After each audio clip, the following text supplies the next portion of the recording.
আজকে 2 দিন যাবত আপনারা দেখতে পাচ্ছেন যে সোশ্যাল মিডিয়ার মাধ্যমে বিভিন্ন চ্যানেলের মাধ্যমে যে আমাদের যিনি মাননীয় এমপি মহোদয় সোনারঘাট মাধবপুর থেকে যিনি প্রায় 2 লক্ষ ভোট পেয়ে নির্বাচিত মাননীয় সংসদ সদস্য ব্যারিস্টার সৈয়দ সাইদুল হক সুমন ভাই, ওনার একটা হত্যার পরিকল্পনা চলছে বিভিন্নভাবে। আপনারা দেখেন উনি একটা জিডিও করছেন, আপনারা দেখতে পাচ্ছেন।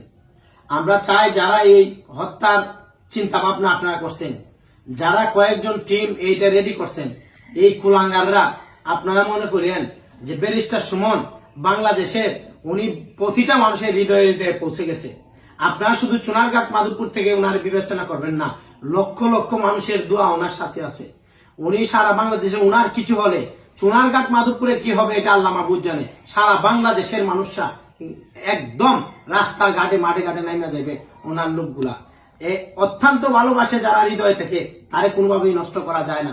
আপনারা যারা আছেন, আপনাদের দুর্নীতির কথা সারা বাংলাদেশের মানুষ জানছে, এটা কোনোভাবেই দামাচাপা দিতে পারবেন না আপনারা কখনোই। আমি বলি উনি একজন মাননীয় সংসদ সদস্য, আমরা সাধারণ মানুষ যখন বিপদে পড়ি আমরা একটা জিডি করতে হয়, কিন্তু উনি মেম্বার অফ পার্লামেন্ট, ওনার যদি জিডি কইরা আইনি সহায়তা নিতে হয়, এটা আমি প্রশাসনের প্রতি দৃষ্টি আকর্ষণ করছি।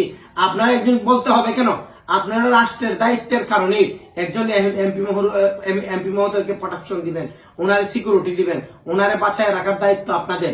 উনি একটা জিডি করবে, তারপর আপনার সহযোগিতা করবেন, কখনোই হইতে পারে না। আমি বলি কোনোভাবে ওনার যদি কিছু হয়, উনি জিডি করার পরেও, উনি আইন শৃঙ্খলা বাহিনীর কাছে সহযোগিতা চাওয়ার পরেও ওনার যদি তারপরও কোনো ঘটনা ঘটে, যারা ঘটাবে তারা তো বাঁচবেই না, আইন শৃঙ্খলা বাহিনীও আমি মনে করি না আপনারা সম্পূর্ণ দায় আপনারা এড়াতে পারবেন। উনি বারবারই আপনাকে অভিহিত করেছেন, আপনারা বিশেষভাবে জিনিসটা জানছেন।